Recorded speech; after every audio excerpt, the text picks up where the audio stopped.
ազատ աշխարհին նոր առաջնորդ է պետք եւ մեզ եվրոպացիներիս տրված է ընդունել այդ մարտահրավերը challenge-ը մեջբերում Եվրոմիության արտաքին գործերի անվտանգության հարցերով բարձր ներկայացուցիչի հայտարարությունից շատ կարևոր հայտարարություն է սա։ Սա ոչ թե այդ անձնավորության անձնական կարծիքն է, այլ սա Եվրոմիության նոր մարտավարությունն է, նոր ուղղվածությունը։ Այսինքն աշխարհում շատ նշանակալի իրադարձություններ են տեղի ունենում քաղաքական դաշտում, կտրուկ շրջադարձ։ Սուրբ գրքով պիտի քննենք կատարվող իրադարձությունները, վախճանաբանական կարևոր հարցեր են սրանք, էսկատալոջի, որոնք առնչվում են Տեր Հիսուսի երկրորդ գալստյան հետ։ Աշխարհաքաղաքական նոր դասավորումներ, կարող ենք ասել նաև վտանգավոր զարգացումներ։ Եվ այս ամենը կապված է Միացյալ Նահանգներում նոր վարչակազմի ադմինիստրացիայի արտաքին քաղաքական կուրսի հետ։ Այն ինչի մասին որ պիտի խոսենք, բոլորովին չպիտի նկատել որպես մարգարեություն անել, Սուրբ գրքից դուրս ուրիշ որևէ մարգարեություն մենք չենք ճանաչում, այլ մենք զուգահեռներ պիտի անցկացնենք ինչ է աշխարհում տեղի ունենում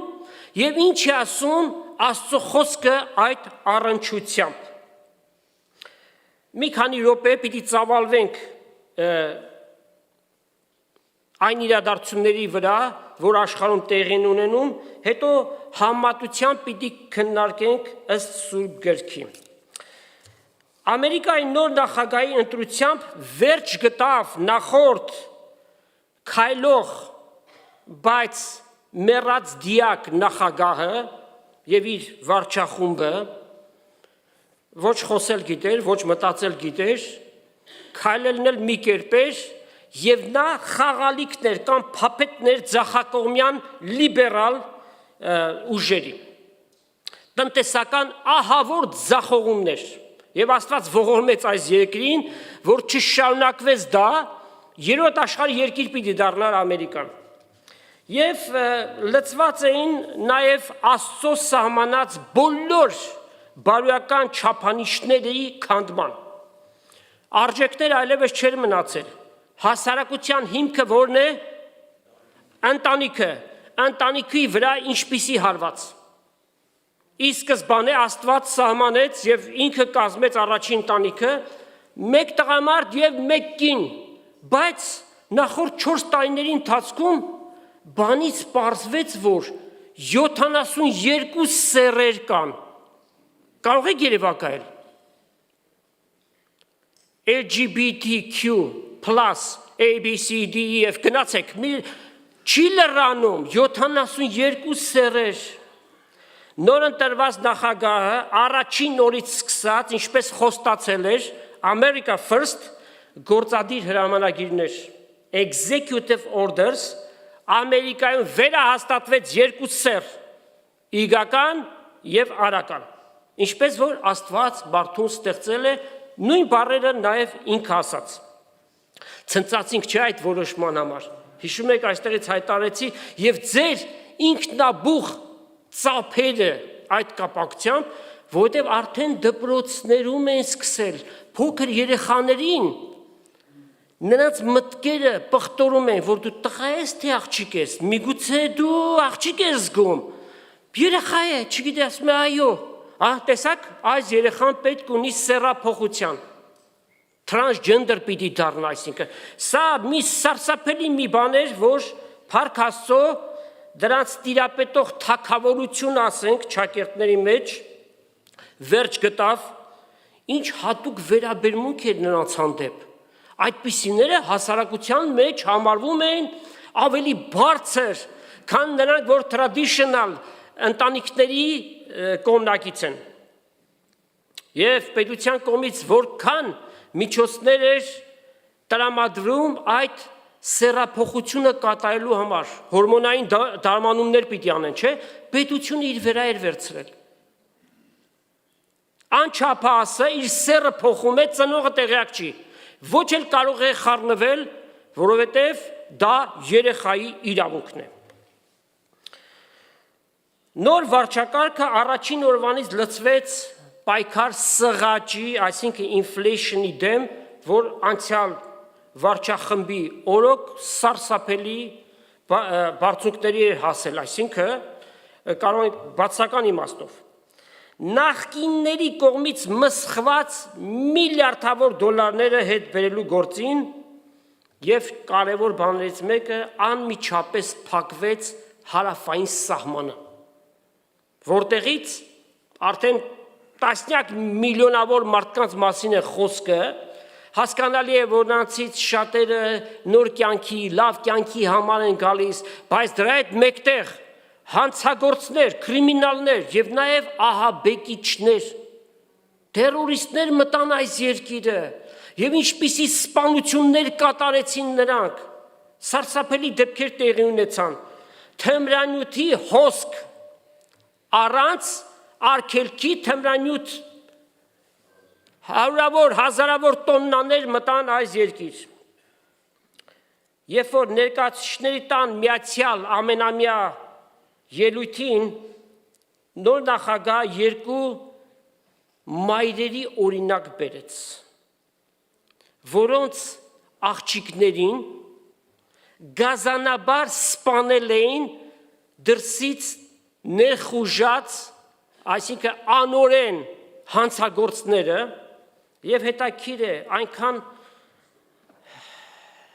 ազդեցիկ էր այդ բանը, այդ վիճակը, որ երբ որ բոլորը ոտքի կանգնեցին հարգելու նրանց հիշատակը, հակառակ կուսակցության անդամները անտարբեր ձևով, արհամարանքով իրենց տեղերում էլ նստած մնացին։ Տեսնենք, տնտեսական, հսկայական, իրատեսական բարեփոխումների սկիզբ դրվեց, պիտի սպասենք, նաև խոստումներ կա, որ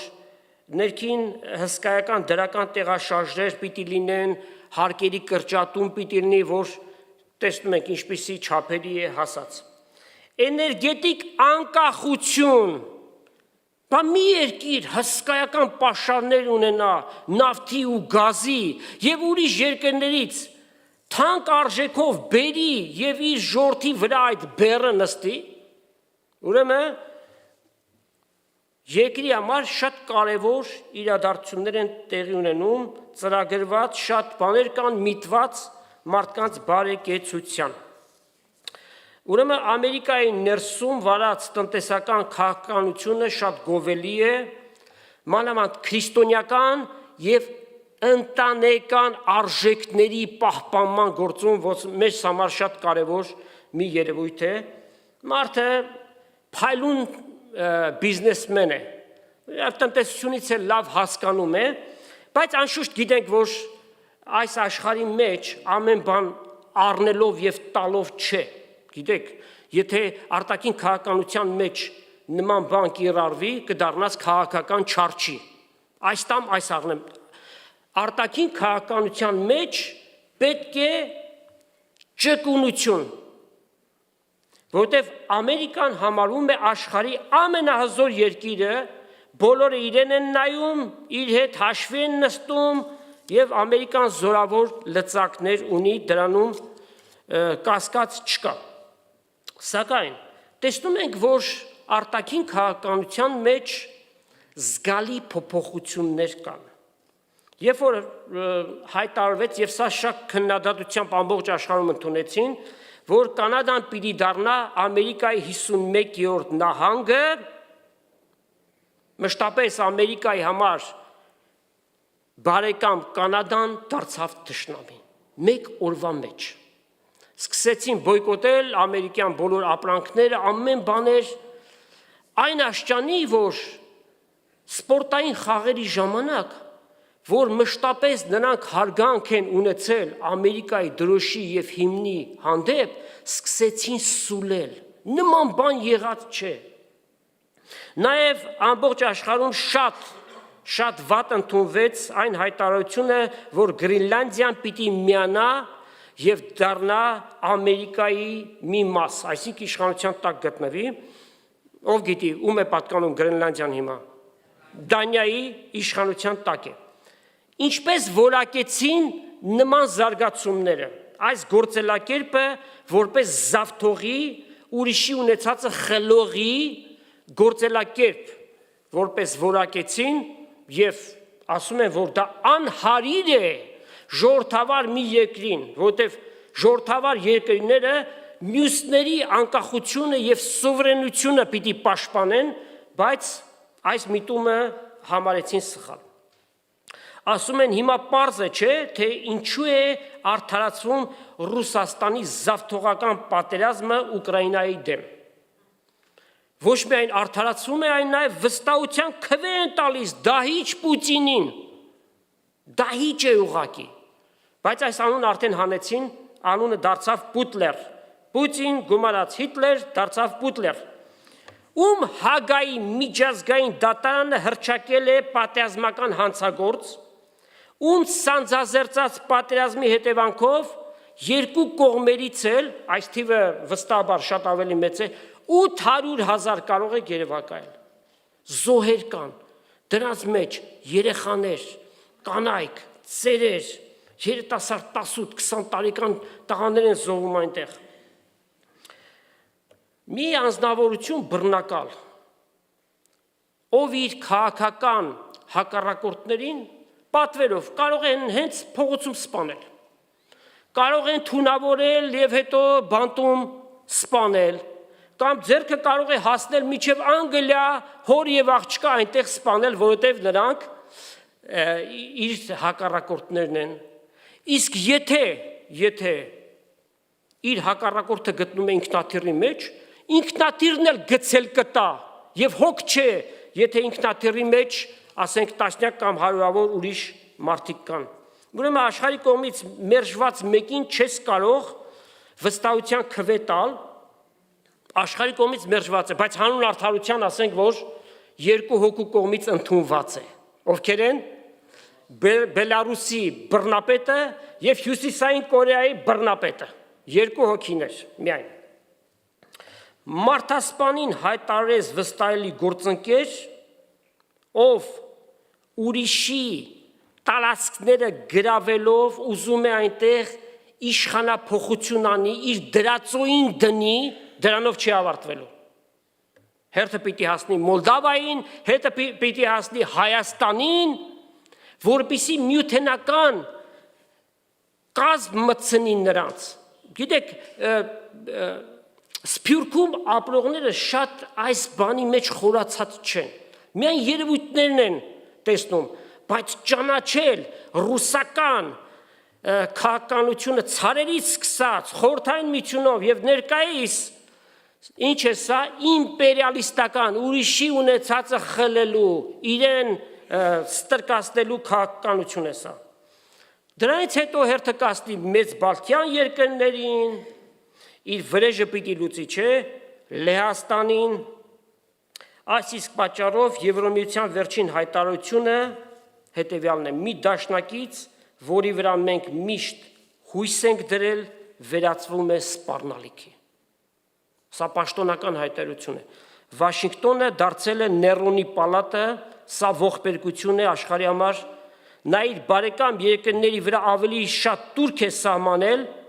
քան թշնամիների վրա, նա փորձում է ձևափոխել երկիրների սահմաններ աջակցելով բռնապետերին, ովքեր ներխուժել են այդ երկրները, ի նկատի ունի Ուկրաինա, նույն բանը ում հետ է կատարվում։ Ռուսաստան, Թուրքիա, Ադրբեջան, Հայաստանից միջանցք են ուզում փոկել։ Սակայն ինչպես կարող ես դաշնակիցների թողել, երբ որ նրանց հետ երկու համաշխարհային պատերազմով ուսուսի տված կռվել եք թշնամու դեմ։ Սառը պատերազմի տարիներ միասին եք անցնել եւ ինչպիսի շրջադարձ է սա։ Միացյալ Նահանգները մեկուսանում է աշխարհից, isolation, այսինքն ամփոփվում է ինքը իր մեջ։ Սուրբ գրքի վախճանաբանության մեջ եւ ընդհանրապես մարգարեությունների մեջ Միացյալ Նահանգները չկա։ Հետևաբար ինքը պիտի առանձնանա, ինքը պիտի մեկուսանա սուրբ գրային ճշմարտություններ են իրականություն դառնում։ Բայց կա Եվրոպան, ով էլ փնտրում է աշխարհի նոր առաջնորդին, մեզ ամենահետաքրքրողը սա է։ Հասկանում ենք ինչ է տեղի ունենում։ Ուրախանալ է պետք սրա համար, որովհետև սուրբ գրային ճշմարտություններն են կատարվում։ Ուրեմն իրավիճակը ճիշտ սուրբ գրային համապատասխանություն ունի։ Այդ առաջնորդը, որ պիտի գա եւ քաղաքական բեմ բարձրանա, դեռևս չի եկել։ Եվ որևէ մեկը թող չփորձի գուշակել, սա է, նա է, տեսնում են մեկը աշխարհում ակտիվ, սա կլինի։ Ոչ մեկը չգիտի։ Միայն գիտի Աստված եւ գիտի Սատանան, որովհետեւ ինքը պիտի մարտեղանա եւ գա։ Հանկարծակի պիտի գա, որպես նմանը չեղած հանճարեղ մեկը պիտի գա, այնպիսին, որ բոլորից տարբերվում է։ 2500 տարի առաջ գրված մարգարեությունները մեր աչքի առջև իրականություն են դառնում։ Միածնյա դիկտատոր, մեկը, որ ամբողջ աշխարհի վրա պիտի տիրի։ Սուրբ Գիրքը նրան անվանում է Հակաքրիստոս, Անտիքրիստ։ Հայերենում նաև գրված է ներ, որտեղից է գալիս այս անունը, ուրիշ լեզուների մեջ չկա։ Ներոն, Հռոմի կայսրի, այդ դաժան կայսրի անունից է գալիս, եւ եկեք կարդանք, թե ինչպես պիտի այն տեղի ունենա, Հայտնություն 13-րդ գլուխ առաջի համարից պիտի կարդանք։ Տեսա թե ծովեն գազան մկելեր։ Ինչ գազան է սա։ Արյուծ, վագր, ինչ։ Նախ եւ առաջ ծովը ի նկատի ունենանք, ազգերն են խորհրդանշում։ Գազան պիտի ելլե։ Դանիելի 7-րդ գլուխը շատ կարևոր է, որ ուներ 7 գլուխ եւ 10 եղջյուր, երբ որ Եվրոմիության 10 երկրները միավորվեցին, սա իրականություն դարձավ։ Եվ անոր եղջյուրների վրա 10 թակ եւ անոր գլուխների վրա հայության անուններ կային։ Եվրոմիության ամեն երկիրը, թեև իրենք սուվերեն են, ամենքի վրա մի թակ կա, բայց բոլորը միասին մեկ դարձան։ Այդ գազանը ինձի նման էր։ Ոմանք կարդում են, ասում են, իրեն է նման, ինձ, ընձարյուց լեպրդի նման էր, որ խորհրդանիշն է Հունաստանի Դանիել 7:6։ Իր ոտքերը արջի ոտքերի պես են, երկրորդը պարծից մարած թագավորություն, Դանիել 7:5։ Իր բերանը առյուծի բերանի պես, երրորդը, որ խորհրդանշումն է Բաբելոնը, Դանիել 7:4։ Վիշապը, ուրեմն գազանը ինքը ներն է, վիշապը ով է, Սատանան ինքն է։ Անոր տվավ իր զորությունը եւ իր աթոռը եւ մեծ իշխանություն։ Սատանան մշտապես Աստծո գործերը կրկնօրինակում է, իր պարագային ասենք կապկում է։ Աստված մարմնով հայտնվեց, անշուշտ համատությունը անարժանաբար է, Սատանան էլ մարմնով պիտի հայտնվի։ Անոր գլուխներից մեկը մահուչապ վիրավորվածի պես էր։ Մահուչապ ինչ է նշանակում։ Կոմայի մեջ էր, պիտի մեռնի, ամբողջ աշխարհը պիտի տեսնի եւ հարություն պիտի առնի, բայց անոր մահացու վերք առողջացավ եւ բոլոր երկրի գազանի վրա զարմացավ։ Այսինքն բաներ պիտի անի, որ հավատան, որ ինքն է ղրկված Մեսիան։ Ամբողջ աշխարհին ինքը պիտի կարողանա գերել իր գործելակերպով, իր խոսքով, մարդիկ պիտի համոզվեն դրա մեջ։ Եվ երկրպագություն արին վիշապին, այսինքն Սատանային, որ գազանին իշխանություն տվեց, երկրպագություն արին գազանին ասելով, ով է գազանի նման, եւ ով կտնա ատոր հետ պատերազմիլ։ Անոր մեծ բաներ եւ հայություններ խոսող բերան տրվեցավ, եւ 42 ամիս անոր իշխանություն տրվեցավ իր կամքը անելու։ Դե ոմանք 42 ամիսը տարիների են դնում է, ասում են 3.5 տարի է ուրեմն այդ իշխանությունը, ոչ, սա նեղության շրջանի վերջին 3.5 տարին է, առաջին 3.5-ը շատ տարբեր պիտի լինի։ Նա պիտի գործի այդ վերջի 3.5 տարվա մեջ, իր բերանը հայությամբ Աստծո դեմ բացավ եւ անոր անվան եւ անոր խորանին եւ երկինքը բնակվողներին հայոյելու։ Անոր իշխանություն տրվեցավ սուրբերի հետ պատերազմ մնելու եւ անոնց հաղթելու, ովքեր են սրանք, մեծ նեղության շրջանի այն անձերը, ովքեր որ պիտի հասկանան, որ ները կեղծ Քրիստոս է,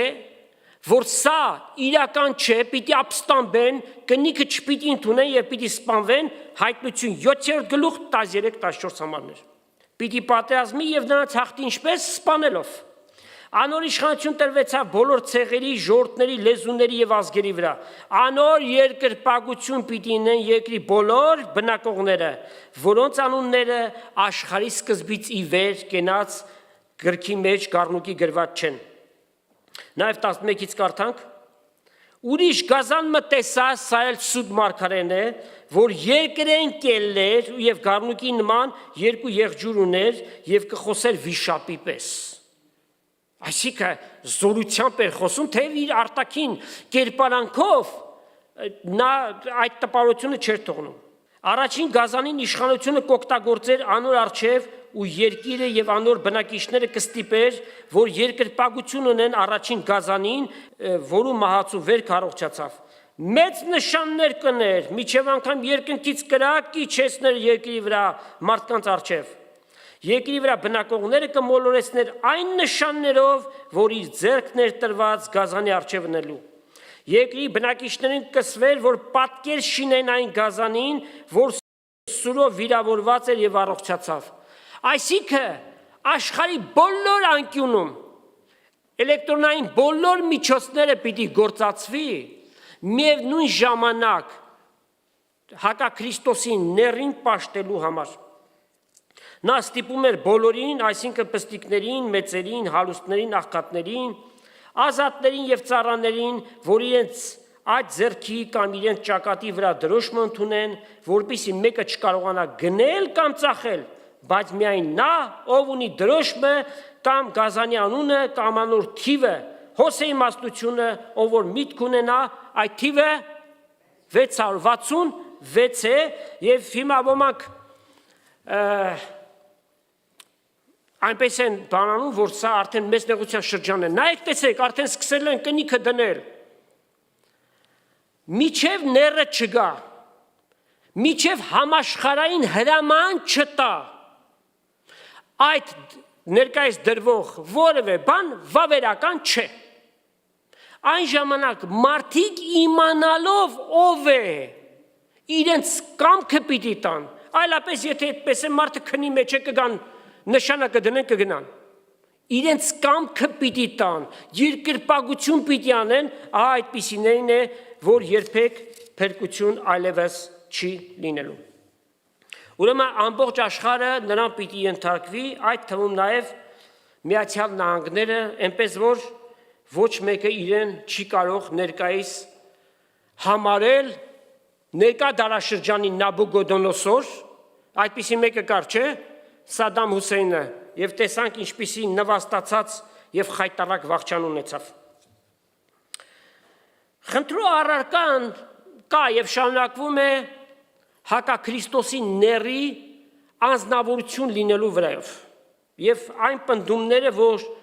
նա ոչ թե անձնավորություն է, այլ համակարգ է, սիստեմ է։ Այդպես են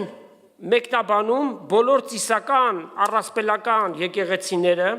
նրանց հավատալիքների մեջ այդպես է, ու բոլորովին էլ չպիտի զարմանանք, երբ որ այդ եկեղեցիները հայտնության գիրքը ծալել են մի կողմ են դրել, որպես խրտնաբանություններ, այսինքն այնքան դժվար բացատրելի է, պետք չէ դրա մեջ խորանալ, որովհետև հայտնության գրքով իրենց բոլոր հավատալիքները փոշիացվում են, իրենց բոլոր հավատալիքները հայտնության գրքով պարապ են դուրս գալիս, սրանց հետ մեկտեղ նույն կերպով հավատում են ամիլենիալիստները, ովքեր ասում են հազարամյան ոչ թե 1000 տարվա ժամանակաշրջան է, այլ էոններ է, դարաշրջաններ է, նաև փոստմիլենիալիստները հետ հազարամյա, Պատկերացրեք, ասում են հիմա հազարամյան է։ Եվ Հիսուս իրենց առաջնորդների միջոցով երկրի վրա թագավորում է։ Այդպես է։ Եվ եթե այդպես է, Հիսուսից մինչև այսօր 2000 տարի արդեն անցել է։ Ուրեմն իրենց իմացած հազարամյան արդեն անցավ գնաց։ Նաև այսպիսի մտածելակերպ ունեն ռեֆորմ եկեղեցիները, բարեփոխված աստվածաբանություն։ Իրենց իմաստունիքների տեղ են դրել եւ իրենց համար գալիքը ամեն բան ալեգորիա է, այսինքն փոխաբերական իմաստով։ Ինչի պատասխանը չունեն, ասում են ալեգորիա է։ Կամ խորհրդապատկերներ են, սիմվոլիզմ են ամենը։ Իրենց համար գալիքը հետևյալն է. հավատացյալը կմեռնի, կգնա երկինք, անհավատը կմեռնի, կգնա դժոխք։ Բա գրվածները սիմվոլիկ են։ Կամ կհարմարացնեն այն ինչ որ 70 թվին Երուսաղեմը քանդվեց եւ այլն, դրա վրա մի կերպ կհարմարացնեն։ Եվ այս հալով, ճիշտ ենք ասում ես բառը, թեև փոխառնված բառ է, այս հալով հայտնության գիրք են սերտում։ Կարող եք պատկերացնել, մեղ չեն այդ հավատացյալները, խապված վիճակի մեջ մշտապես։ Եթե մեկին պարզ չէ, այս եկեղեցում բոլորին պարզ է, մեզ հեռուստատեսությամբ դիտողները, թե ինչպիսի վախճանաբանական դպրոցի ենք մենք պատկանում, ասենք, pre-millennial, նախահազարամյա, այսինքն հազարամյայից առաջ Հիսուս պիտի գա,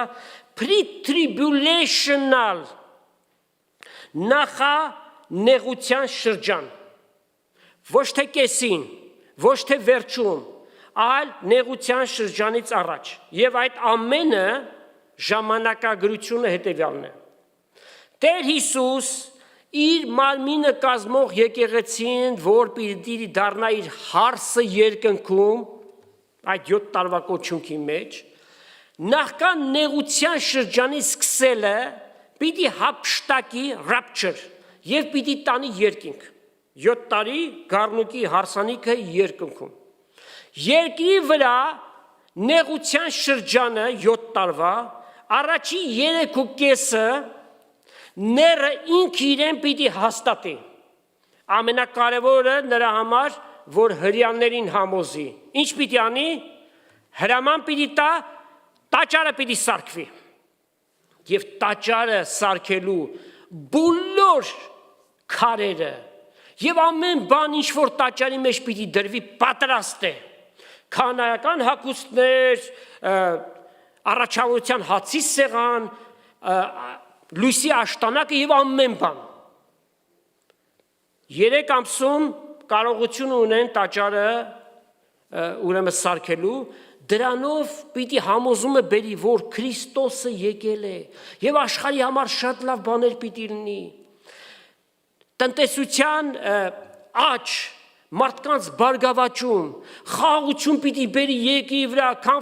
ամեն տեսակ հակամարտությունների վերջը ինքը պիտի տա։ Եվ ինչպես գրված է, եւ որ ասեն խաղաղություն եւ ապահովություն է, այն ժամանակ կորուստը նրանց վրա պիտի հասնի հղի երկունքի պես եւ չեն ազատելու։ Այսինքն հիշում եք Արլոնիկի մեջ մի հատ ծպտված կերպար կար, չէ, զինվորական, որ խափում էր այդ երիտասարդին, հանկարծ եկավ մի պահ, երբ որ իրեն ընդդիմանում էր, իր դիմակը հանեց եւ ինչպիսի մեկն էր։ Նրա իրական դիմակը 3.5 տարի հետո պիտի պատրվի եւ սարսափներ, այն ինչ որ հայտնության 6-րդ գլխից մինչև 18-րդ գլուխը գրված է, մեծ նեղության շրջանի 2-րդ մասում պիտի իրականանա։ Եկեք կարդանք հայտնության 19-րդ գլխից, սա մեզ համար ուրախություն է, հայտնության 19, 7-ից 9 համարներ։ Խնդանք եւ ուրախանանք ու փառք տանք անոր, քանզի գառնուկի հարսանիք հասավ եւ անոր կինը ինքը իրեն պատրաստեց։ Սուրբ Հոգին է այդ միջնորդը Քրիստոսի հարսին պատրաստելու, որպեսզի իր առջև անբիծ եւ անարատ հանի։ Եվ իրեն հագնելու համար տրվեցավ մաքուր եւ լուսափալ բեհես, քանզի այդ բեհեզը սուրբերի արդարությունն է, ոչ թե նրանց, այսինքն մեր անձնական արդարությունը, այլ Քրիստոսով մեզ շնորհված արդարությունը։ Եվ ինձ իսավ գրե, երանելի են նրանք, որ գառնուկի հարսանիքի ընթրիքին կանչված են։ Երանելի են բոլոր նրանք։ Աստծո կանչը բոլորինն է։ Բոլորին է։ Սակայն ովքեր որ այդ հրավերը ընդունում են, նրանց է արտոնված գառնուկի հարսանյաց հանդեսին մաս կազմելու։ Լավ, ինչ փաստարկներ, arguments ունեն, ասենք, ծիսական կամ ռեֆորմ եկեղեցիները։ Իդեպ այդ ռեֆորմ եկեղեցիների վարդապետությունը, հավատալիքները այդ առասպելականներից բոլորովին էլ չի տարբերում։ Շատ չնչին տարբերություններ կա։ Կարդանք Հովանու առաջին ընդհանրական նամակի 4 գլուխ եւ 3 համարը։ Ամեն ով որ Հիսուսը մարմնով եկած չի դավանի, անիկա Աստծմե չէ։ Մեկը եթե Հիսուսի աստվածությունը ուրանում է, Աստծուց չէ, սատանայից է, որքան էլ որ Աստծո անունով խոսի։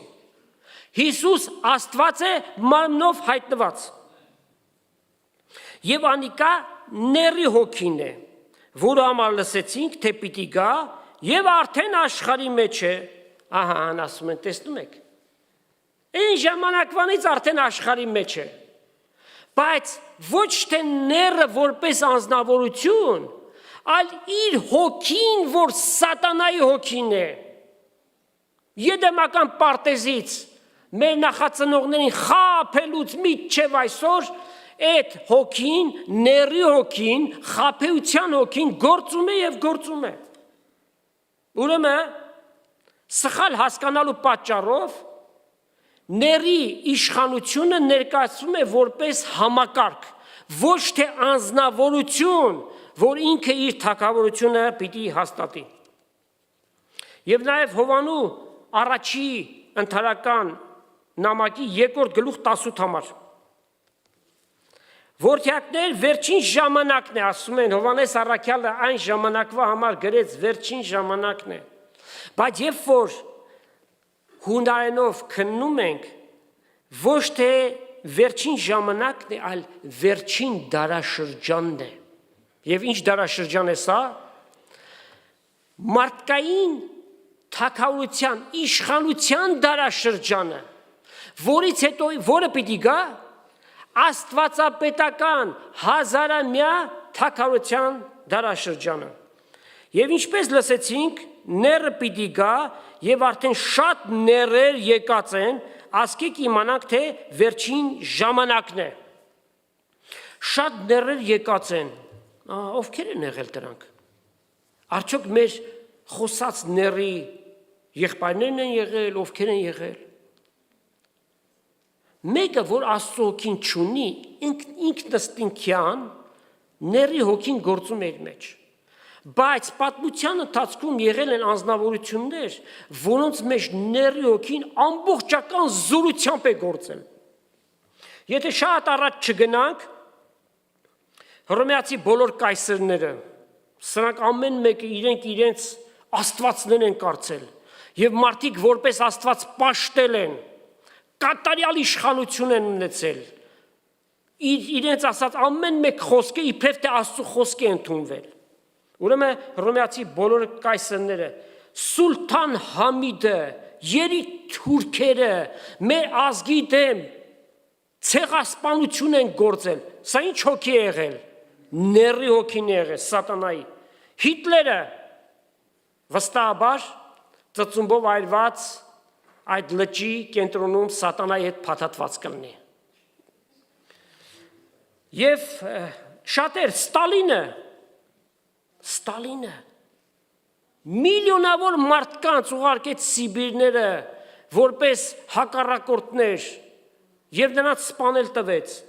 Պոլ Պոտ, լսել եք սրա մասին։ Կամբոջայի կոմունիստ առաջնորդը իր ազգի դեմ ցեղասպանություն է գործել։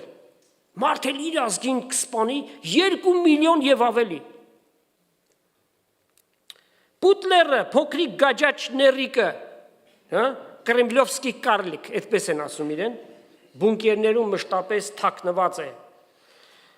Սատանայի հոգին է, սպանել ու սպանել։ Ների հոգիով, այո, պատմության ընթացքում շատեր եկել են, ներկայիս էլ կան այդ հոգիով։ Բայց ում մասին, որ մենք խոսում ենք, հակաքրիստոսը, ները, անտիքրիստ, դեռևս պիտի գա։ Պիտի գնանք Թեսաղոնիկեցիների երկրորդ նամակ, առաջի 11 համարները պիտի կարդանք։ Կաղաչենք ձեզի եղբայրներ, մեր Տեր Հիսուս Քրիստոսի գալուստի եւ անորքով հայտնվելու համար։ Չլա որ շուտ մխախտիկ ձեր մտքեն, չլա որ խրովիկ ոչ հոգիով, ոչ խոսքով, ոչ էլ թղթով իբրև թե մեզ մեկ գրված, որպես թե Քրիստոսի օրը եկած հասած է։ Ուրեմն մարդիկ են գնացել Թեսաղոնիկեի եկեղեցում եւ ասում են, որ Քրիստոսի երկրորդ գալուստը արդեն եղել է։ Եվ պատկերացրեք այդ հավատացյալների վիճակը, ուրեմն Հիսուս եկավ, եկեղեցուն առավ եւ մենք մնացինք դրսում։ Պողոս ասում է, անգամ եթե իմ անունով թուղթ գրված գա, մի հավատացեք, որովհետեւ չլա թե մեկը ձեզ խաբե կերպովն է, վասնզի այն օրը պիտի չգա ապստամբությունից առաջ։ Հայնում ապստամբություն բառն է գործածված, որ ուրիշ լեզուներում էլ, բայց հունարեն բնագրային բառը, որ մի քանի բացատրություններ ունի, դրանից առաջինը կարևորը մեկնումից առաջ, այսինքն եկեղեցու մեկնումից առաջ ները չի գալու։ Պիտի ապշտակվի եկեղեցին եւ անմիջապես միջազգային քաղաքական արենա պիտի գա ները։ Ու հայտնվի անօրության մարդը, կորստյան որդին, այն հակառակորդը հպարտացած ամենքի վրա, որ Աստված պիտի կոչվի կամ պաշտվի, սա համակարգ է։ Տեսնում եք այս գրածից մենք հասկանում ենք, որ անձնավորություն է սա։ Միջև իսկ Աստծո տաճարը պիտի նստի եւ ինք իրեն իբրև Աստված պիտի ցույց տա։ Չեք իշեր, երբ ձեր քով է այս բաները ձեզի ասի։ Եվ հիմա դուք ինքներդ գիտեք, ինչ բան կարգիլ է, որպիսի ինքը իր ատենին հայտնվի։ Արգելողը ով է։ Ասում են Սուրբ Հոգին։ Այսինքն Սուրբ Հոգին պիտի վերցվի երկինք, ով մնաց։ Սուրբ Հոգին։ Բայց այս գրածից մենք հասկանում ենք, եկեղեցին է արգելքը, որ դեռևս ները չի հայտնվել, այլապես Սուրբ Հոգին մշտապես եղել է ամբողջ տիեզերքում ու պիտի լինի, երբ որ Աստված ստեղծագործություն արավ, Աստծո Հոգին ջրերի վրա կպտտեր։ Եվ հետո մեծ նեղության շրջանին դարձի եկողներ պիտի լինեն, փրկվողներ պիտի լինեն, նրանց ով պիտի օգնի, Սուրբ Հոգին պիտի օգնի։ Հետևաբար արգելողը ով է, Քրիստոսի հարցը եկեղեցին։ Վասնզի անօրության խորհուրդը արդեն կգործե, բնագիր ասում է զորանում է,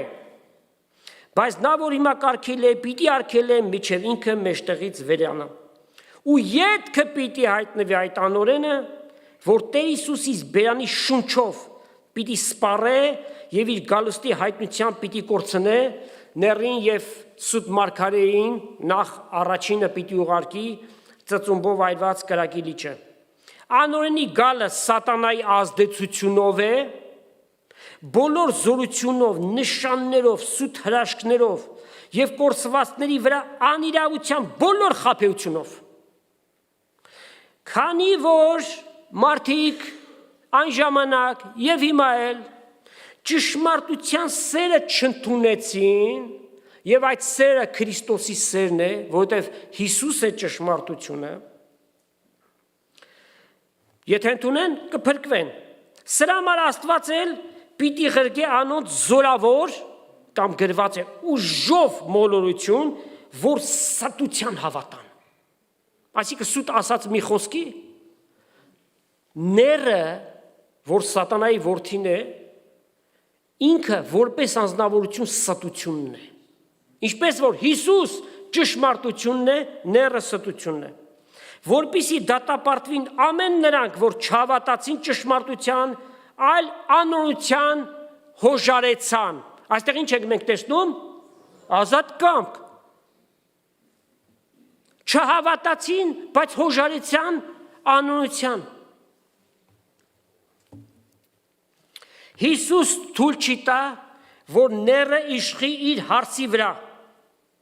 այլ այդ զորավոր փորձությունից, որ աշխարհի վրա պիտի գա, Հիսուս պիտի իր եկեղեցուն փրկի։ Հայտնության երկրորդ եւ երրորդ գլուխներ, ինչի մասն է խոսքը։ Տեր Հիսուսի պատգամը 7 եկեղեցիներին գրկված։ Վերջին երկուսը զուգահեռաբար գալիս են։ Առաջի 5-ը պատմական եկեղեցիներ եղան դարաշրջանների ընթացքում, բայց վերջին երկուսը զուգահեռաբար գալիս են, դրանցից մեկը Ֆիլադելֆիայի եկեղեցին է, եղբայրասիրություն, երբ որ աշխարհում սկսվեց լայնածավալ ավետարանչություն, եւ մինչեւ մեր օրերն են գալիս։ Մյուս կողմից համաշխարհային տեսանելի եկեղեցին, որ ներկայացված է որպես Լաոդիկեի եկեղեցի, Լաոդիկեն հենց մարդկանց վրա իշխելու եկեղեցին է, Նիկողայոսյան գործերն է, բոլոր ծիսական, առասպելական եւ բոլոր հերձվածող գաղափարներով եկեղեցիներն են, heresy։ Ֆիլադելֆիայի հավատացյալներին խոստում կա։ Այդ թվում նաև մեզ կարդանք Հայտնություն 3-րդ գլուխ, Հայտնության 3-րդ գլուխ եւ 8 համարից պիտի կարդանք։ Ֆիլադելֆիայի եկեղեցուն այսպես է Տերը պատգամում.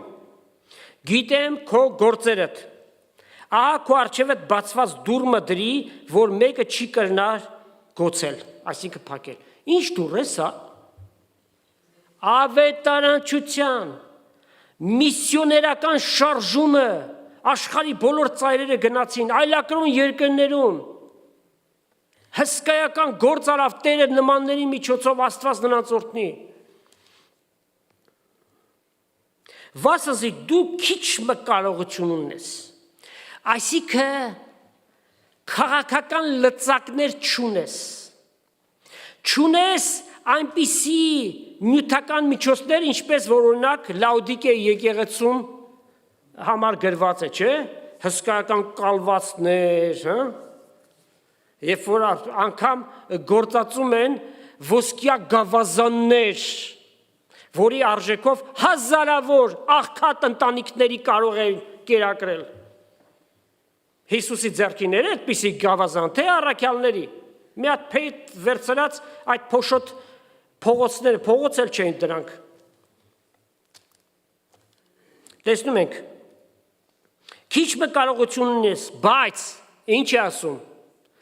բայց ժամանակին արեցիր բոլոր ծեսերը։ Ձեր ծիծաղ եկավ, չէ՞։ Իմ խոսքս պահեցիր։ Աստծու համար ամենակարևոր բանը իր խոսքի պահելն է։ Իմ խոսքս պահեցիր եւ իմ անունս չուրացար։ Հիսուս Տեր է մեզ համար, Հիսուս Աստված է մեզ համար, ինքն է միակ փրկիչը, ինքն է միակ միջնորդը, ինքն է միակ բարեխոսը։ Հիսուս է ամեն բանի մեջ։ Դավանեք հիմա, Հիսուս մեր կյանքն է։ Փառք Հիսուսին։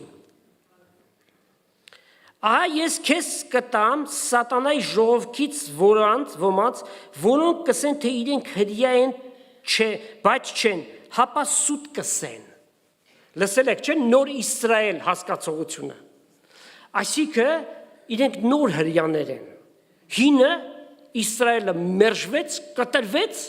իրենք նորը եղան, ասում է սատանայի ժողովքից եղողներ, ովքեր հատուկ դիտավորությամբ են հոգևոր դաշտի մեջ գտնվում, վերստին ծնունդ չունեն, իրենց համար լավ միջոց է բարգավաճելու, հարստանալու։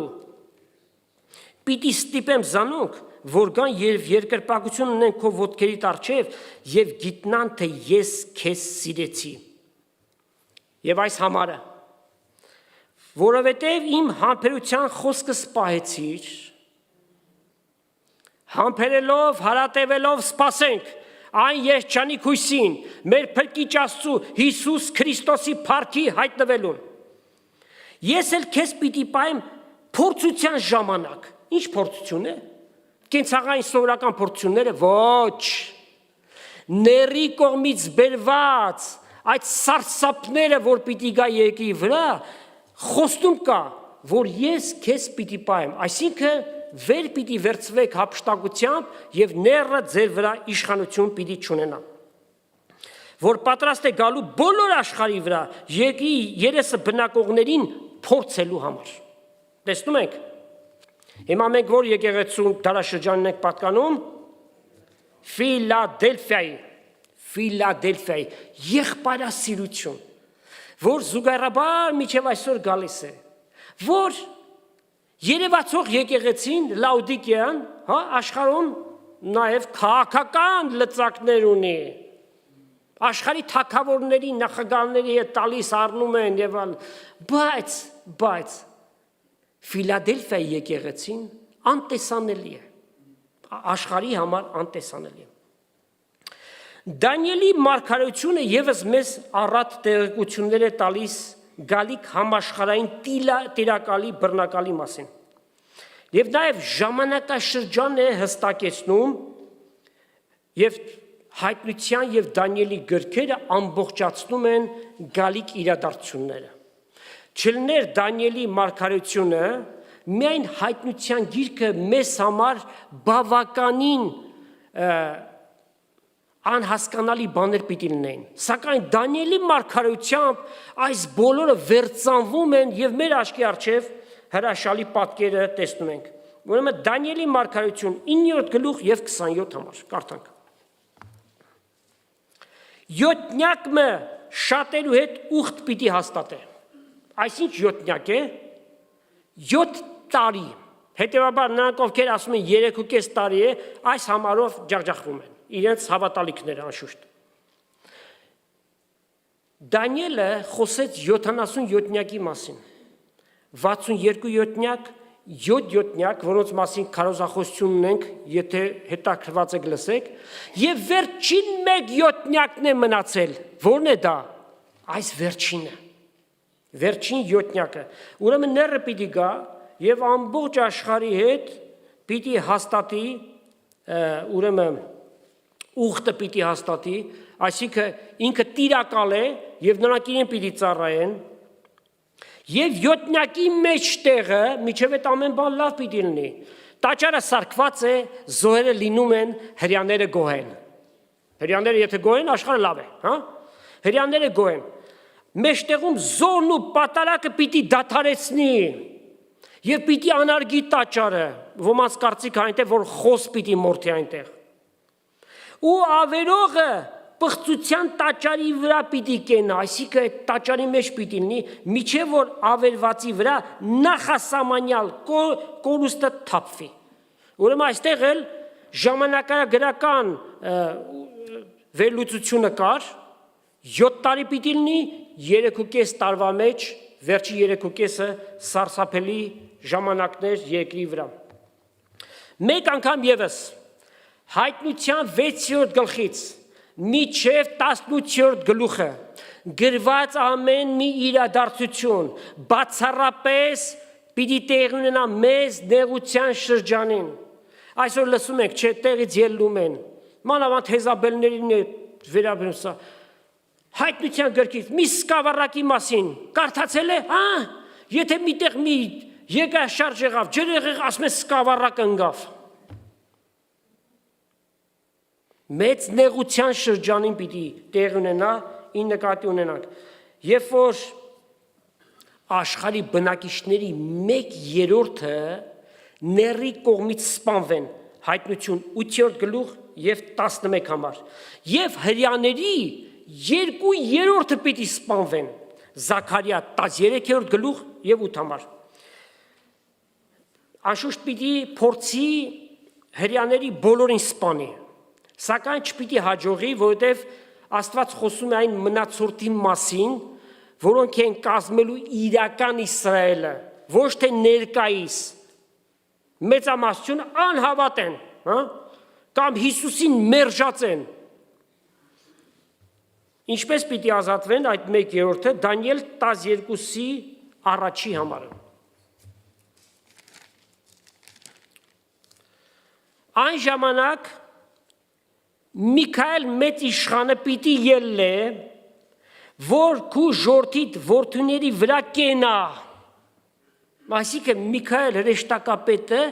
պիտի պայքարի, որ ները մնացածներին չկործանի։ Այդ 1/3-ը պիտի փախնեն ուր։ Ապաստանի քաղաքներ, Պետրա եւ շրջակա քաղաքները, որոնք Հորդանանին սահմանակից են, այնտեղ Տերը նրանց համար պիտի հոգա։ Նրանց միջից է 144,000-ը, որ պիտի ելնեն, ամեն ցեղից 12,000 եւ աշխարհի բոլոր անկյունները պիտի գնան եւ այս անգամ ոչ թե փրկության, այլ արքայության ավետարանը պիտի քարոզեն։ Ուրեմն Միքայել հրեշտակապետը նրանց համար պիտի կանգնի եւ այնպիսի նեղության ժամանակ պիտի լա, որու նմանը ազգը լալե միջև այն ատեն եղած չէ։ Այսինքն հրյաների համար հոլոկոստը անգամ այդ նեղության շրջանի նման չպիտի լինի։ Շատ ավելի վատ պիտի լինի իրենց վիճակը։ Այն ժամանակ քո ժողովրդիդ պիտի ազատի, այսինքն ով որ գրքի մեջ գրված գտնվի։ Ուրեմն այդ 1/3-ի պաշտպանը պիտի լինի Միքայել հրեշտակապետը, որ Աստված նրան պիտի ղրկի։ Սատանան մարմնով հայտնված։ Այս անձնավորությունը խորհրդապատկեր ունի հին ուխտի մարգարեության մեջ գրված։ Կարդանք Դանիել 11-րդ գլուխ 36-37 համարներ։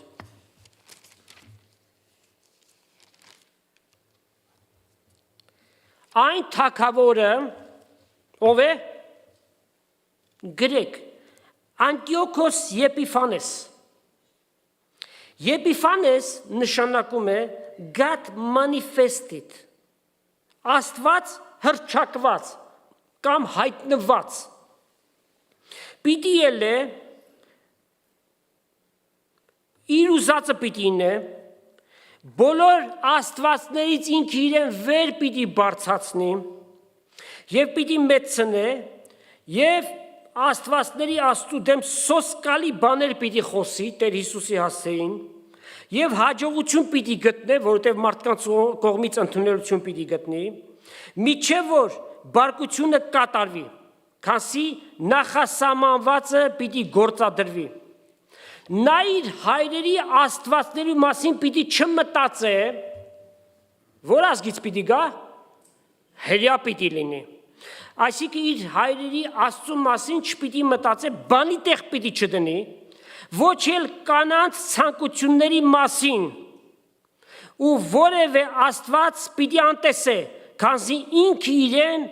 ամենից վեր պիտի դնի, այսինքն Աստված որպես պիտի հռչակվի, ների խորհրդապատկերն է Անտիոքոս Եփիֆանեսը։ Ուրեմն ազգությամբ հրյա, որտեղից է դուրս գալիս Եվրոմիությունից եւ սեռական կողմնորոշումը արվամոլ, համասեռամոլ։ Հիմա գեյ այսինքն, հիմա կուզեք արվամոլ տափաստանային անվանեք, արևադարձային, չգիտեմ։ Նրանց հայրը եւ բոլորի հայրը պիտի հայտնվի։ Լավ, ինչ անենք, այսպիսի բաներ պիտի տեղ ունենա։ Ինչ հոգ անենք։ Ճշմարիտ, վերստին ծնված հավատացյալները հոգ անելու պետքություն չունեն։ Որտեւ ները մեր վրա իշխանություն չունի։ Որտեւ մեր կյանքը հավիտենական Քրիստոսի մեջ երկնքում պահված է։ Երբ որ Քրիստոս մեր կյանքը հայտնվի, այն ատեն մենք էլ նրա հետ միասին հավիտենականությունը պիտի մտնենք։ Այլ թող անհանգստանան բոլոր նրանք, ոչ միայն անհանգստանան, տագնապեն, սարսափեն բոլոր նրանք, ովքեր որ Հիսուս Քրիստոսին որպես Տեր եւ Փրկիչ չունեն, ովքեր որ այս կյանքից առանց Հիսուսի են գնում, իրենց մեղքերի մեջ են գնում եւ որևէ մեկի աղոթքով կամ միասնական աղոթքով անկարելի է արդեն այնտեղ գնացածի վիճակը փոխել։ Այս կյանքի մեջ է վճռում։ Հիսուս քո Տերդ է, ինքն է ճանապարհը դեպի երկինք, ինքն է միակ Փրկիչը։ Հիսուսին որպես Տեր եւ Փրկիչ չունես, ների իշխանության տակ պիտի լինես եւ սարսափելի մահ պիտի ունենաս, որովհետև գրված է մարդիկ մահը պիտի փնտրեն ու չեն գտնելու, անգամ պիտի ասեն թող լեռները մեր վրա ընկնեն այդ բարկությունից, որ գալիս է։ Աստված թող իմաստություն տա, մարդ արարած, սիրելի հայրդի, Աստված քեզ բանականություն է տվել, իմացականություն է տվել, եւ ահավասիկ Աստծո խոսքն ենք խոսում, մեր գաղափարները չէ որ բերում ենք։ Խելացիություն է, հենց այսօր, հենց այս պահին, Հիսուսին քո կյանքիդ մեջ հրավիրել, որպես Տեր եւ Փրկիչ դավանել եւ խոստովանել մեղքերը, ինչպես աշխարհի բոլոր մարդիկ մեղքով ծնվում են, մեղքեր գործում են, հետեւաբար պետք ունենք Փրկչի, որ մեր մեղքերից ազատի։ Հիսուս էր, որ մեզ համար խաչի վրա մեռավ, իր արյունը թափեց, որպեսզի այդ թանկագին արյունով մաքրվենք եւ սրբվենք։ Ուրիշ միջոց չկա։